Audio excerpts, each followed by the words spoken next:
북아프리카 리비아에서 홍수로 인해 최소 5천 명 이상의 사망자와 1만 명 이상의 실종자가 발생했습니다. 지금은 그 데이터가 더 올라갔겠죠. 기후변화로 인한 열대성 폭풍이 강타한 상황에서 외곽에 있는 댐 두 곳이 무너져 최악의 피해를 입었습니다. 게다가 내전으로 정치적 혼란에 휩싸여 있어 긴급한 구조나 구호 활동이 어려운 상황이라 사상자가 더 많이 발생하고 있습니다. 생명과 평화의 하나님의 자녀로서 기후 위기의 심각성과 하늘의 샬롬을 실감합니다. 창조 섭리와 자연 생태계의 질서, 그리고 평화와 공존이 중요한 이때 세계교회는 창조주를 제정하여 매년 9월 1일부터 10월 4일까지 지키고 있습니다. 이 기간 동안 전 세계 22억 명의 그리스도인들이 기도와 창조 세계를 돌보는 일에 초대됩니다. 창조주는 하나의 공통된 목적을 중심으로 전 세계 그리스도교 가족들을 일치시킵니다. 사랑하는 형제자매 여러분, 오늘은 창조절 세 번째 주일입니다. 권능과 위대하심으로 태초에 하늘과 땅과 온 우주 만물을 말씀으로 창조하신 주님께서 우리를 부르십니다. 기후 위기에 직면한 지금, 기후 정의와 생태 정의의 사도로 부르시고 모든 만물을 은혜로 맞아주시며 지으신 모든 피조물에게 긍휼을 베푸시는 주님 앞에 이제 우리의 마음과 뜻을 다하여 영과 진리로 주님의 이름을 찬양하며 예배합시다. 아멘. 사도신경으로 우리의 신앙을 고백합시다. 나는 전능하신 아버지 하나님, 천지의 창조주를 믿습니다. 나는 그의 유일하신 아들, 우리 주 예수 그리스도를 믿습니다. 그는 성령으로 인교되어 동정녀 마리아에게서 나시고 본디오 빌라도에게 고난을 받아 십자가에 못 박혀 죽으시고 장소된 지 사흘 만에 죽은 자 가운데서 다시 살아나셨으며 하늘에 오르시어 전능하신 아버지 하나님 우편에 앉아 계시다가 거기로부터 살아있는 자와 죽은 자를 심판하러 오십니다. 나는 성령을 믿으며 거룩한 공교회와 성도의 교제와 죄를 용서받는 것과 몸의 부활과 영생을 믿습니다. 아멘. 이 천지가 만물 들어 복 주시는 주여와 전능 성부 성자 성령 찬송하고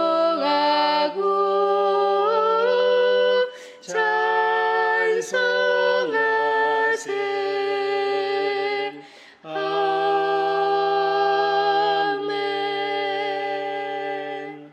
이스라엘이 이집트에서 나올 때에 야곱의 집안이 다른 언어를 쓰는 민족에서 떠나올 때에 유다는 주님의 성소가 되고 이스라엘은 그의 영토가 되었다. 바다는 그들을 보고 도망쳤고 요단강은 뒤로 물러났으며 산들은 순양처럼 뛰놀고 언덕들도 새끼 양처럼 뛰놀았다. 바다야 너는 어찌하여 도망을 쳤느냐 요단강아 너는 어찌하여 뒤로 물러났느냐 산들아 너희는 어찌하여 순양처럼 뛰어놀았느냐 언덕들아 너희는 어찌하여 새끼 양처럼 뛰어놀았느냐. 온 땅아 내 주님 앞에서 떨어라 야곱의 하나님 앞에서 떨어라. 주님은 반석을 웅덩이가 되게 하시며 바위에서 샘이 솟게 하신다.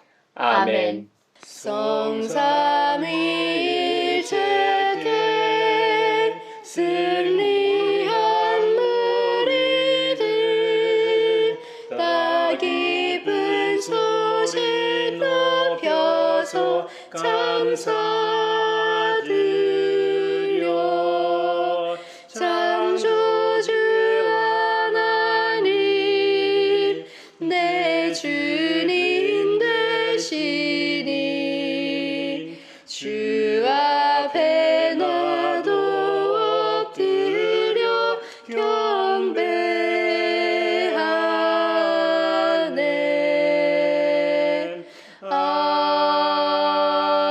아멘. 주님은 선하시며 용서하는 분이십니다. 주님을 부르는 자 누구에게든지 사랑을 한없이 베푸는 분이십니다. 평화와 결합한 정의는 우리에게 생태학적 죄를 회개하고 태도와 행동을 바꾸라고 촉구합니다. 의로움은 우리가 인간 이웃과 갈등하지 말고 평화롭게 살며 모든 창조 세계와 올바른 관계를 구축할 것을 또한 요구합니다. 우리는 모든 창조 세계를 대신하여 정의와 평화의 강에 합류하도록 초대받았고 지류가 모여 거대한 강을 형성하듯이 정의를 위한 이 더 큰 운동에 초대받았음에도 불구하고 문화대명령의 사도로서 살지 못한 허물을 주님께 구합시다. 자비롭고 은혜롭고 노하기를 도리하시는 주님 앞에 우리 죄를 고백하오니 주님께서 저에게 은총을 베푸시는 것이 사실이면 우리의 악과 우리의 죄를 용서해 주시고 모든 불의에서 우리를 깨끗하게 해주시고 우리를 주님의 자녀로 삼아 주시옵소서. 내 맘속을 비추시는 주님, 어둠에서 나를 지켜주소서. 내 맘속을 비추시는 주님, 당신 사랑 안에 쉬리라. 내 맘속을 비추시는 주님, 어둠에서 나를 지켜주소서. 내 맘속을 비추시는 주님, 당신 사랑 안에 쉬리라.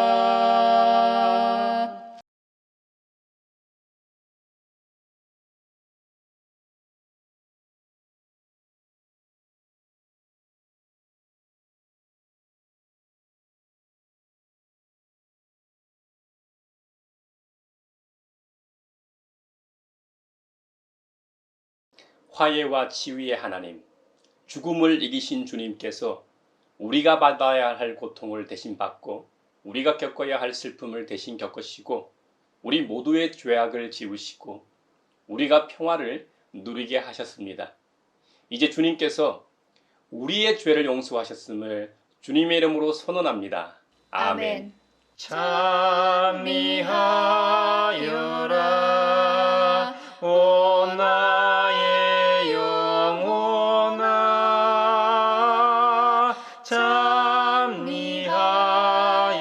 찬미하여라 거룩한 주 이름. 오늘 우리에게 주신 구약의 말씀은 출애굽기 14장 19절에서 31절입니다. 하나님의 말씀을 경청하십시오. 이스라엘 진 앞을 인도하는 하나님의 천사가 진 뒤로 옮겨가자 진 앞에 있던 구름 기둥도 진 뒤로 옮겨가서 이집트 진과 이스라엘 진 사이를 가로막고 섰다. 그 구름이 이집트 사람들이 있는 쪽은 어둡게 하고 이스라엘 사람들이 있는 쪽은 환하게 밝혀 주었으므로 밤새도록 양쪽이 서로 가까이 갈 수 없었다. 모세가 바다 위로 팔을 내밀었다. 주님께서 밤새도록 강한 동풍으로 바닷물을 뒤로 밀어내시니 바다가 말라서 바닥이 드러났다. 바닷물이 갈라지고 이스라엘 자손은 바다 한가운데로 마른 땅을 밟으며 지나갔다. 물이 좌우에서 그들을 가리는 벽이 되었다. 뒤이어 이집트 사람들이 쫓아왔다. 바로의 말과 병거와 기병이 모두 이스라엘 백성의 뒤를 쫓아 바다 한가운데로 들어왔다.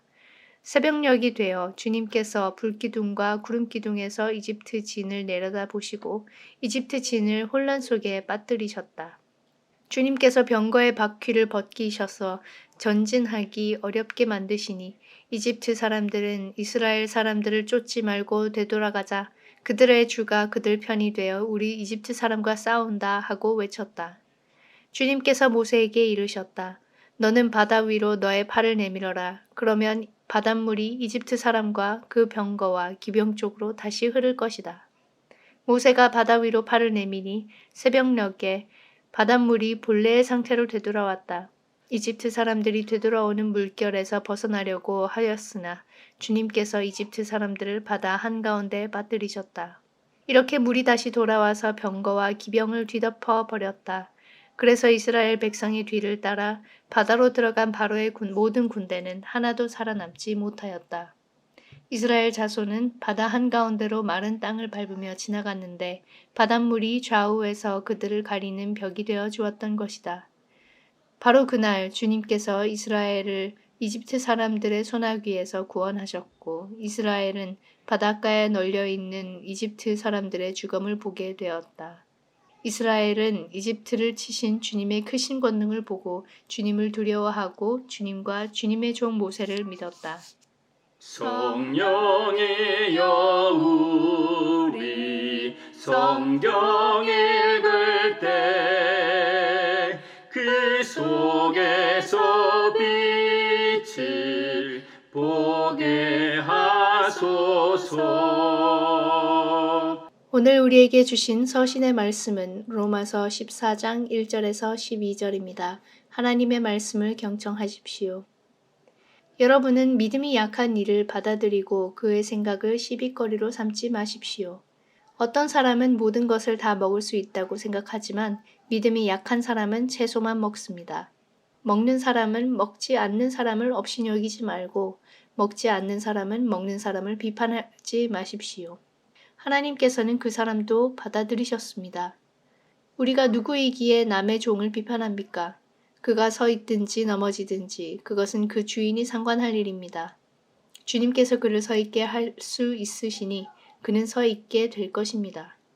또 어떤 사람은 이 날이 저날보다 더 중요하다고 생각하고 또 어떤 사람은 모든 날이 다 같다고 생각합니다. 각각 자기 마음의 확신을 가져야 합니다.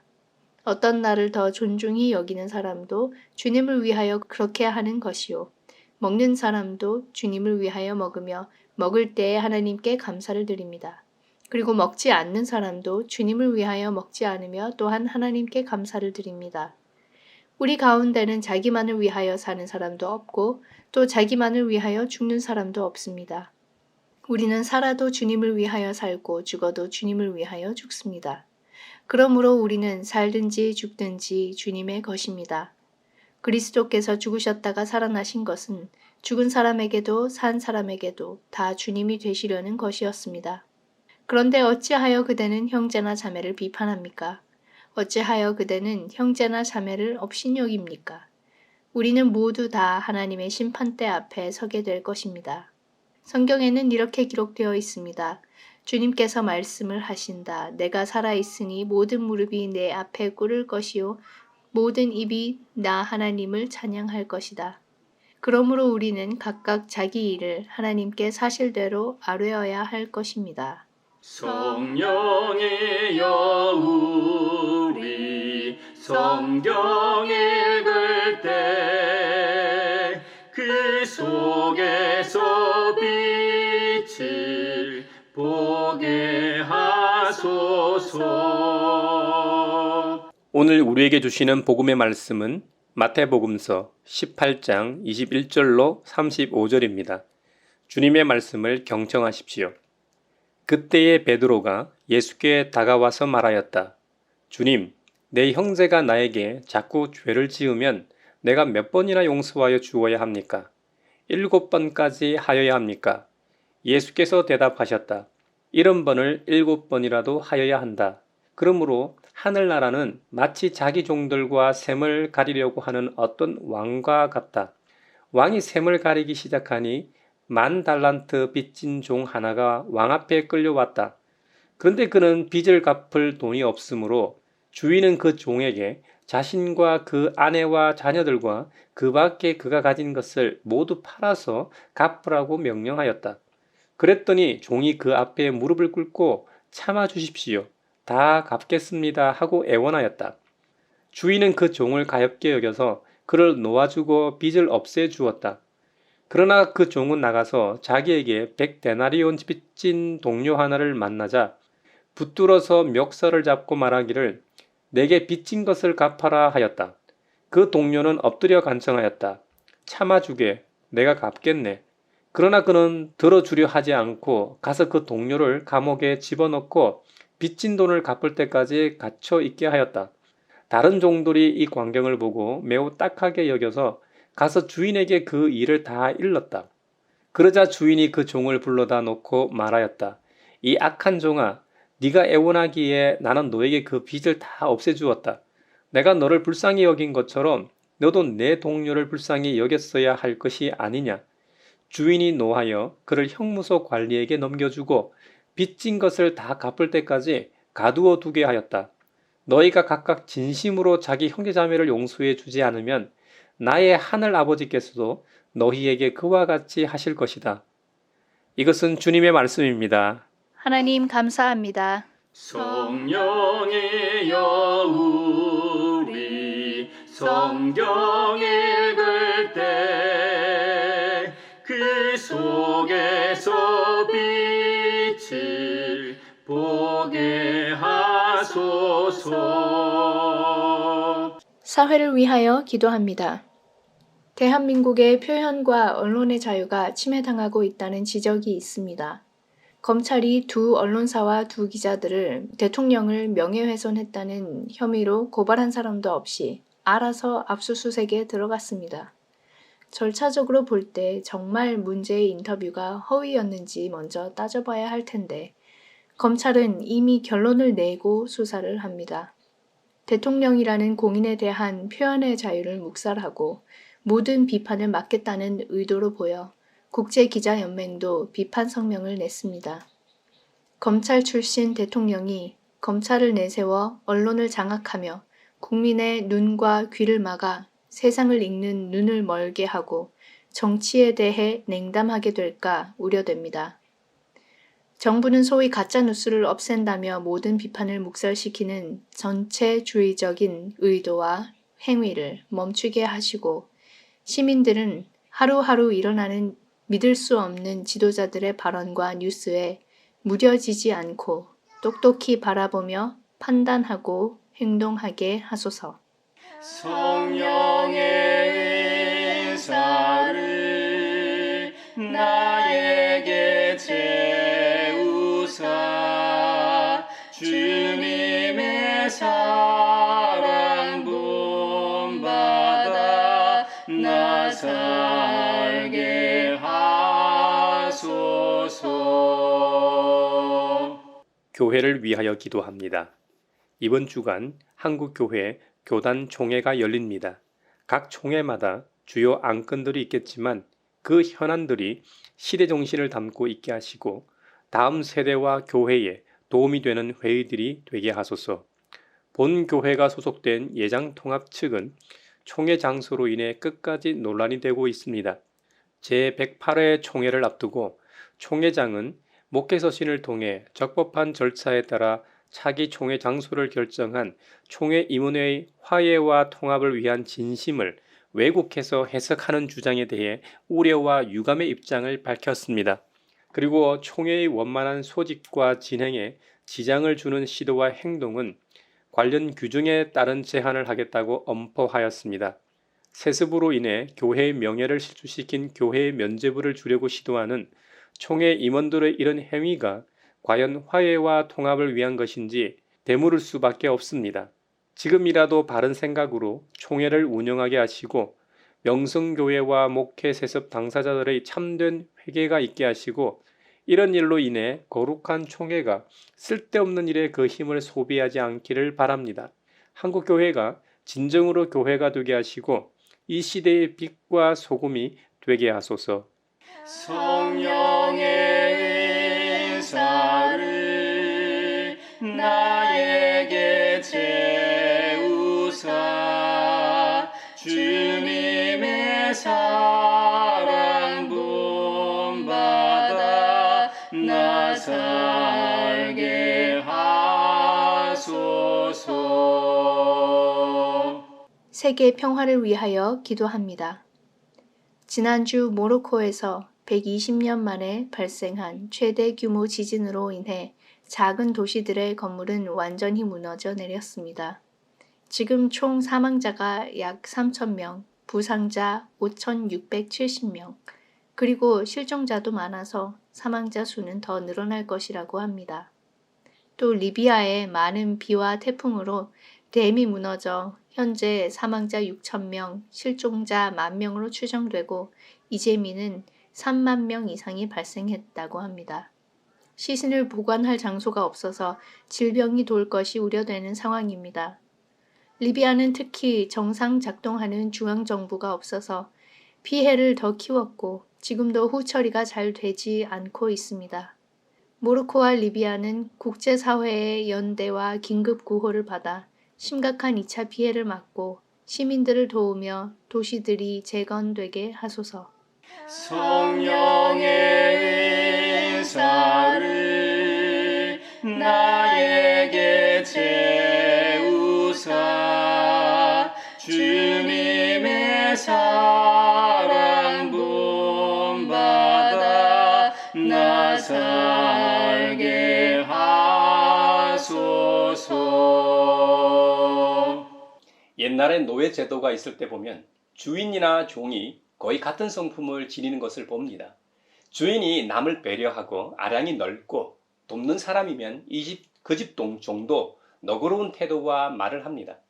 하지만 주인이 욕심이 많고 남의 것도 힘을 써서 뺏는 사람이라면 그 집 종도 주인의 힘을 등에 업고 사납게 말하고 행동하며 중간에서 착복하기도 합니다. 그리스도인의 주인은 누구십니까? 그분은 어떤 성품을 지니셨습니까?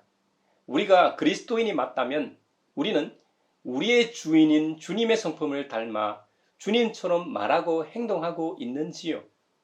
잘 아시는 대로 우리의 영적인 아버지이신 하나님께서는 하나밖에 없는 아드님을 우리 대신에 내어주실 만큼 사랑하셨습니다.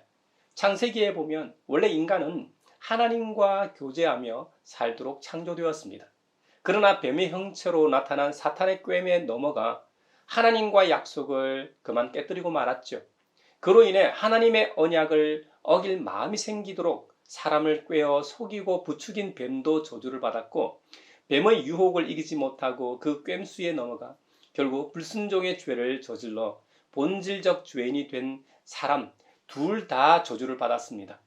인간에게 내려진 저주는 평생 땀 흘려서 수고한 대로 먹고 사는 육체적 저주뿐만 아니라 하나님과의 교제가 끊어진 영적 저주도 있습니다. 사실 뱀의 꾀에 넘어가기 전에는 에덴 동산에서 하나님 아버지와 자유롭게 교제하며 살았습니다. 최초의 인간인 아담은 하나님을 두려워하지 않았습니다. 하나님의 낯을 피해 살지도 않았습니다. 언제든지 하나님을 부를 수 있었고 하나님과 대화할 수 있었습니다. 그런데 아담이 뱀의 꾀에 넘어가 제일 먼저 한 일이 자신이 벗었다는 사실을 인식했습니다. 그리고 아담 자신을 찾는 하나님의 음성이 들리자 나무 뒤로 숨는 것이었습니다.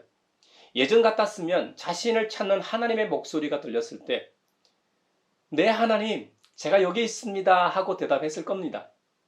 그런데 자신의 벗음과 약속을 깬 두려움 때문에 대답하지 못하고 숨었습니다. 우리 세상사에서도 보면 뭔가 잘못을 한 사람은 편안하지 못합니다. 우리 속담에 도둑이 제발 저린다고 하지요. 아담이 아마도 제발 저렸습니다. 그래서 하나님의 낯을 피해 숨었던 것이죠.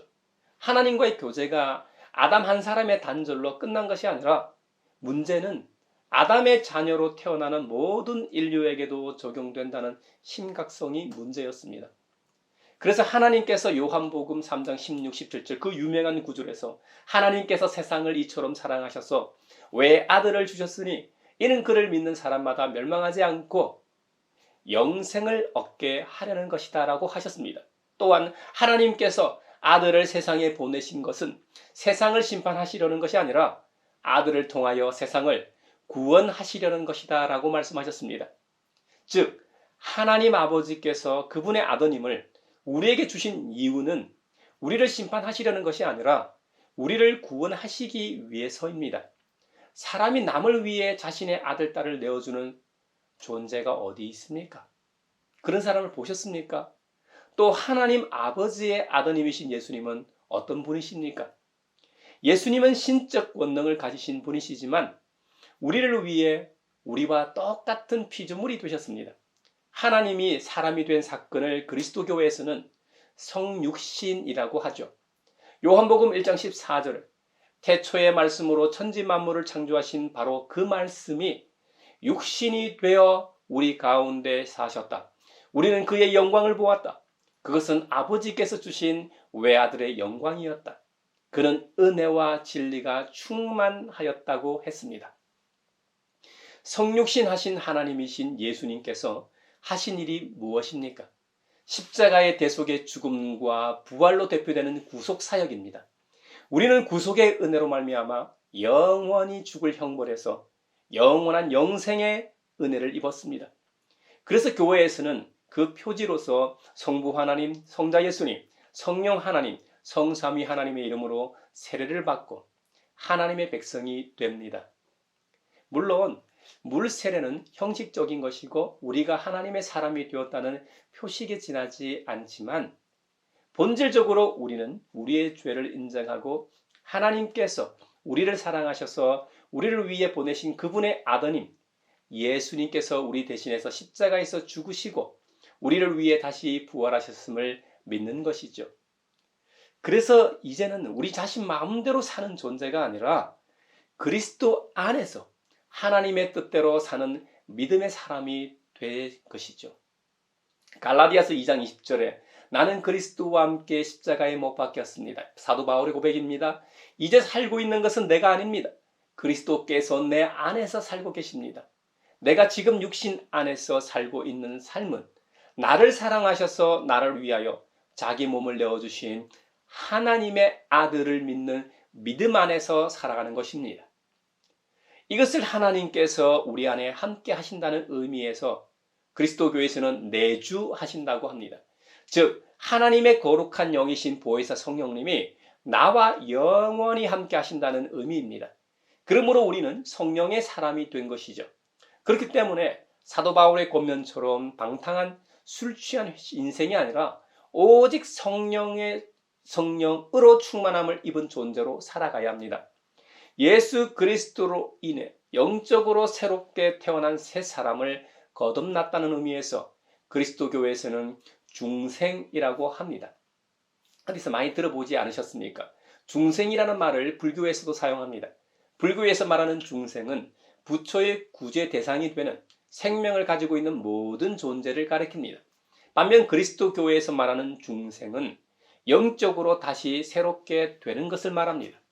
하나님의 은혜로 의인이라는 증표를 받은 새 사람이 된 그리스도인은 이제 죄악된 옛 본성을 벗고 죄와 더러움에서 분리되어 하나님을 향하여 거룩하게 되어 가야 합니다. 이것을 그리스도교에서는 성화라고 합니다. 성경에 기록해 둔 주님의 말씀대로 살아갈 때 가능한데요. 사실 그런 삶은 우리 힘만으로는 불가능하죠. 그래서 하나님의 거룩한 영이신 성령님의 도움을 받아 살아가는 것입니다. 그런 삶을 우리는 성령 충만한 삶이라고 말합니다. 2주 전에 나누었던 것처럼 주 예수 그리스도로 옷 입는다고 말하기도 합니다. 그렇다면 하나님의 은혜로 죄의 짐을 벗은 우리가 이제 어떻게 살아가야 할까요? 설교 서두에서 언급한 것처럼 종은 주인을 닮아갑니다. 우리의 주인이신 하나님의 성품을 닮아가는 것이지요. 우리에게 하신 대로만 하면 됩니다. 하나님께서는 우리를 사랑하셔서 먼저 용서하셨습니다. 마태복음 18장에 보면 용서에 관한 비유가 나옵니다. 하루는 베드로 사도가 예수님께 말하였습니다.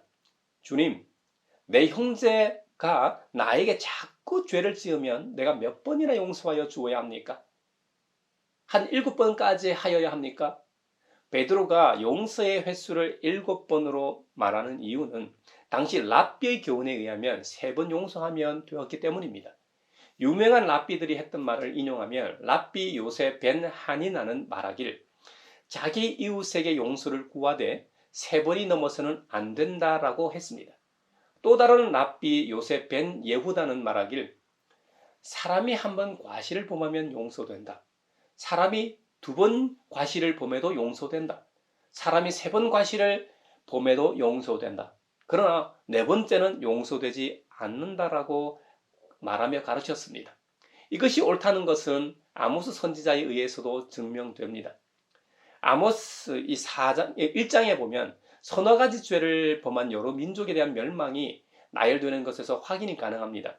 즉 구약 성경에서 볼 때 하나님께서도 3번까지는 죄에 대해서 용서하시지만 4번째는 죄인을 벌하신다는 결론을 얻을 수 있죠.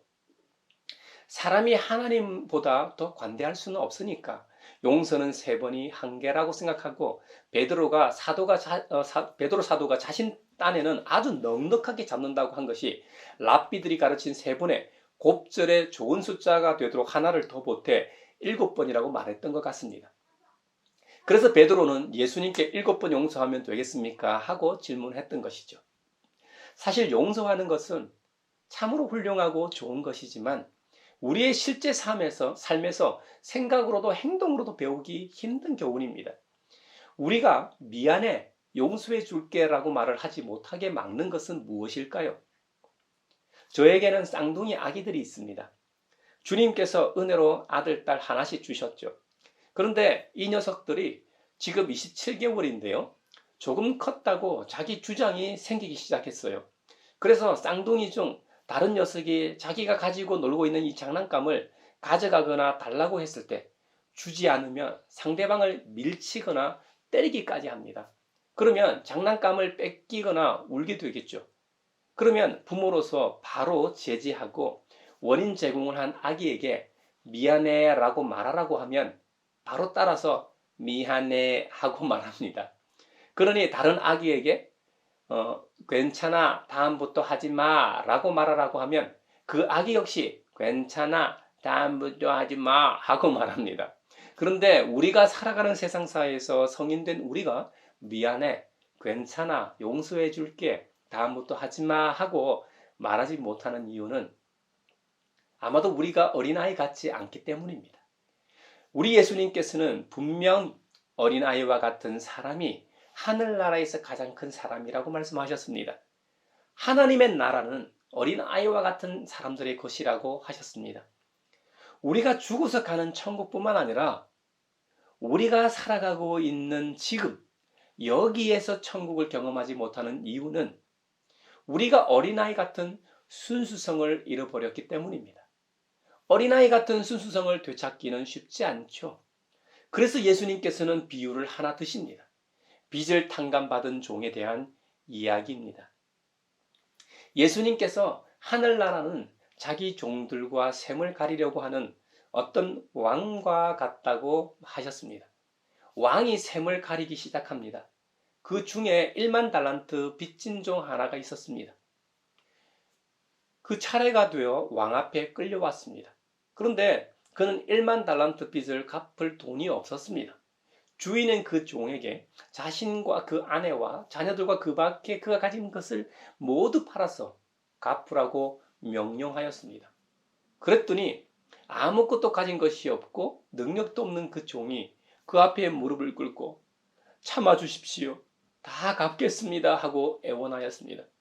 이에 주인은 그 종을 가엾게 여겨서 그를 놓아주고 그 빚도 면제해 주었죠. 큰 은혜를 입은 종이 나가다가 자기에게 100데나리온 빚진 동료 하나를 만났습니다.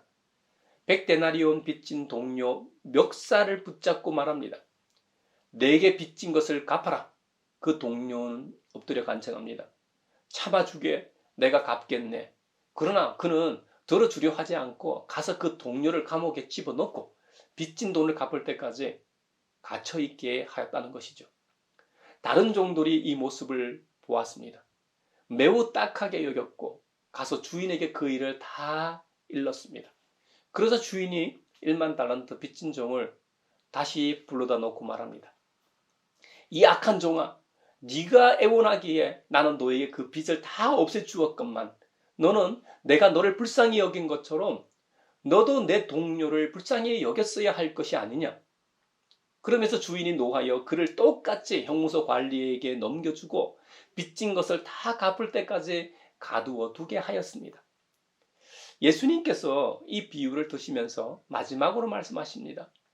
너희가 각각 진심으로 자기 형제 자매를 용서해 주지 않으면 나의 하늘 아버지께서도 너희에게 그와 같이 하실 것이다.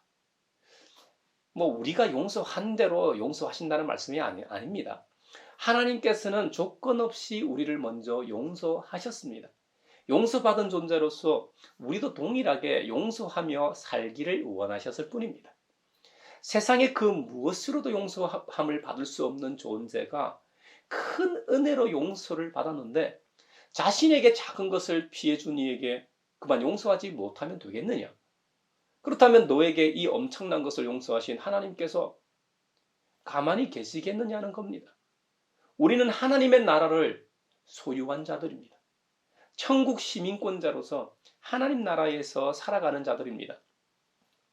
우리가 죽어서 가는 천국 말고 이 땅에서 왜 하나님 나라를 경험하지 못하는가?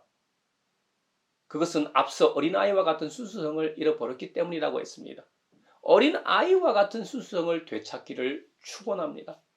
혹시 여러 상황 때문에 어린아이와 같은 수수성을 찾기 어렵다면 예수님께서 비유로 드신 1만 달란트 빚진 자의 이야기를 기억합시다.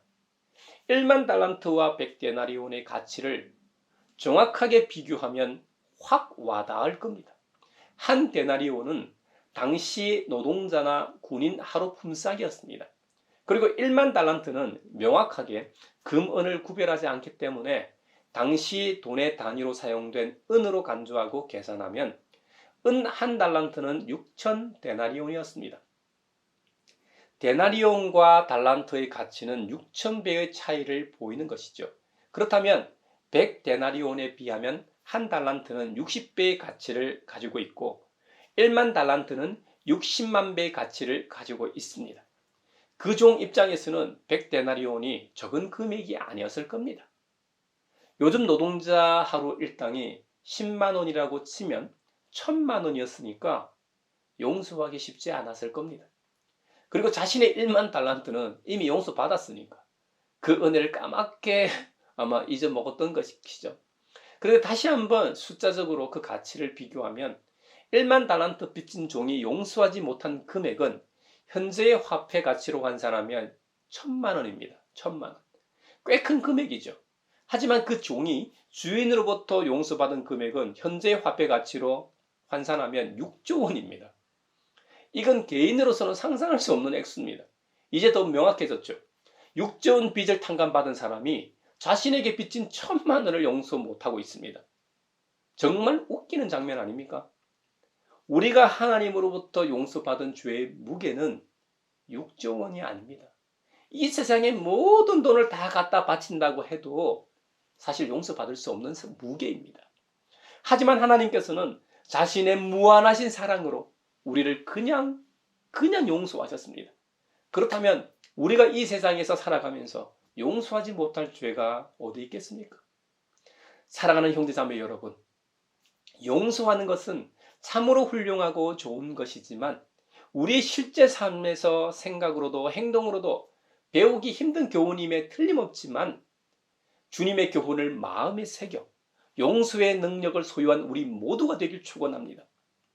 불순종의 죄로 인해 하나님으로부터 멀어진 우리를 사랑하셔서 용서하셨을 뿐만 아니라 주님은 우리를 비판하지 않으십니다. 로마서 14장에 보면 형제자매를 비판하지 말라고 또한 말씀하십니다. 물론 로마서 14장에 나오는 교회 공동체를 중심으로 말씀하시지만 우리는 교회 공동체를 시작으로 가정과 직장, 세상에서 적용해야 하겠습니다. 주님은 사도 바울을 통해 우리에게 말씀하십니다. 여러분은 믿음이 약한 이를 받아들이고 그의 생각을 시비거리로 삼지 마십시오. 바울이 이렇게 말하는 배경에는 초기 그리스도인들이 민족 출신이 서로 다른 사람들 사이에서 세운 벽을 무너뜨리려고 애쓰고 있음을 봅니다. 그 사람은 유대인이네 혹은 이방인이네 하지 말고 같은 주인을 섬기는 종, 같은 주님을 따르는 제자로 보라고 말하고 있는 것입니다. 바울이 이렇게 말하는 근거는 믿음으로 말미암은 칭의 교리가 미치는 직접적인 결과입니다. 칭의는 하나님께서 우리를 죄인이 아니라 의롭다고 선언하시는 것입니다. 모든 그리스도인들은 주님의 은혜로 말미암아 이미 그리스도의 십자가와 함께 죽었고 주님의 부활과 함께 새로운 하나님의 백성, 의인으로 태어났기 때문입니다.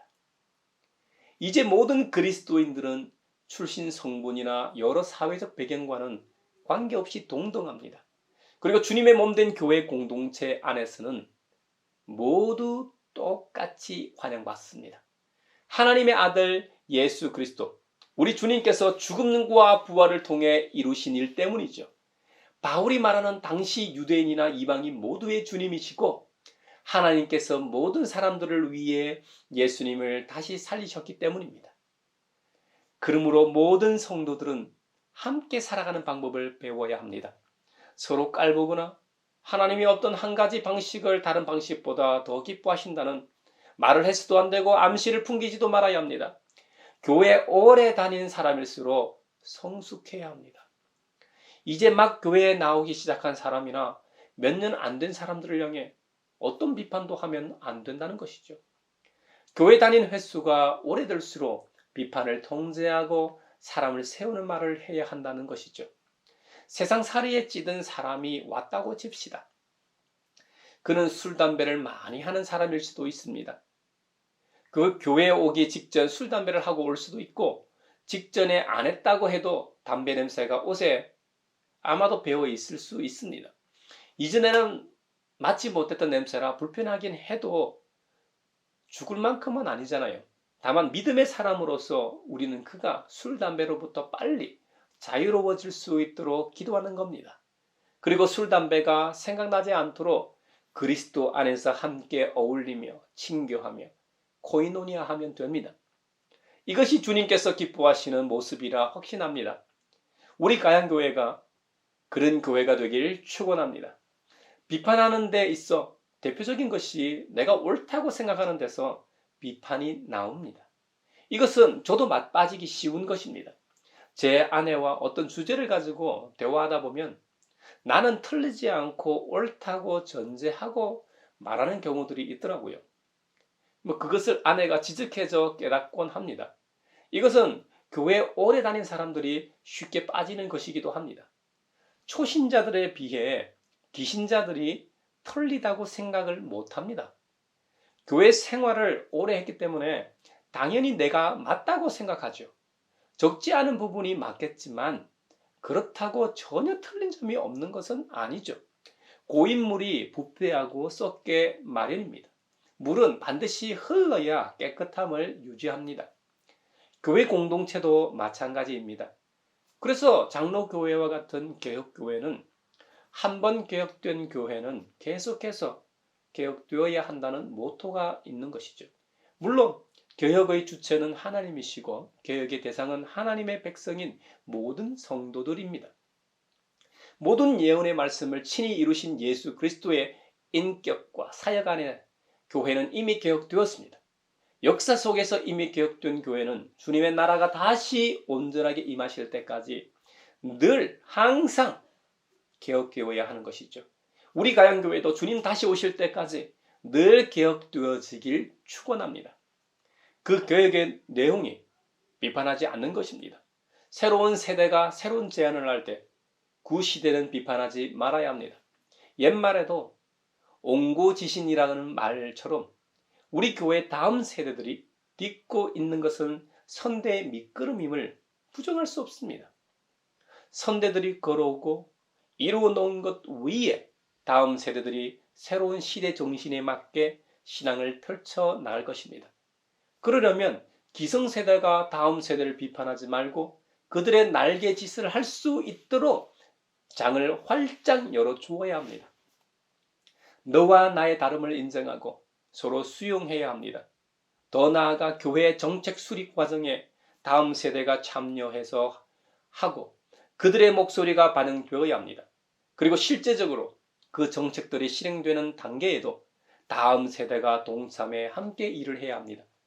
저는 이것이 서로 비판하지 않고 서로 수용하고 용납하고 항상 개혁할 수 있는 교회라고 믿습니다.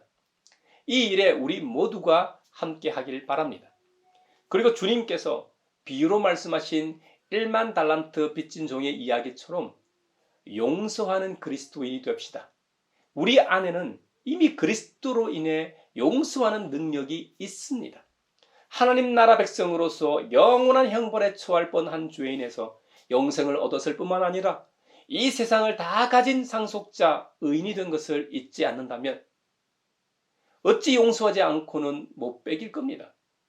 우리 가양교회가 용서하는 공동체가 되길 바라고 여러분의 개개인이 용서의 능력을 소유한 데서 그치지 않고 실생활에서 용서의 능력을 보이는 분들이 되길 축원합니다.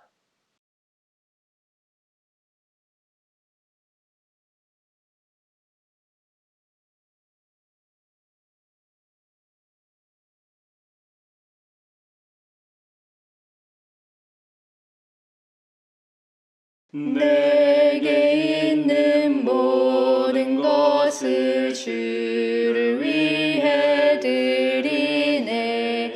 주의 성령 충만하게 내게 내려주소서.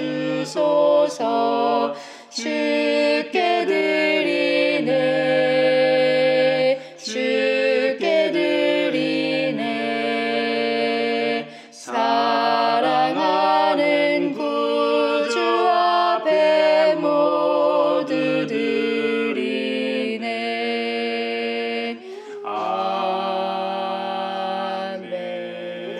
아멘. 여기에 모인 우리는 우리의 믿음의 역사와 사랑의 수고와 우리 구주 예수 그리스도에 대한 소망의 인내를 여기 연보에 담아 올려드립니다.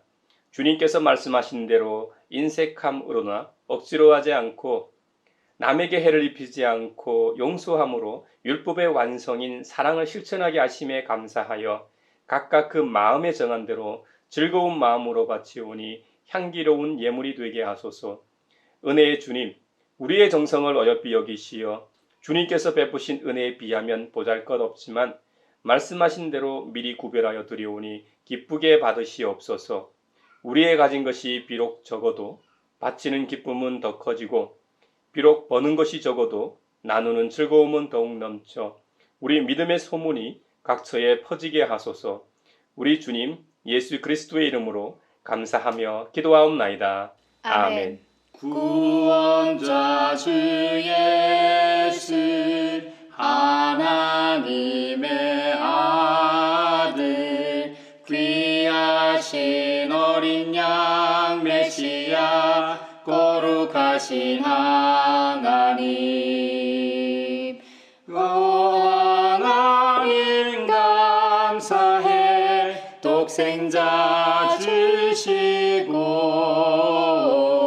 또 성령님 보내사 주의 일을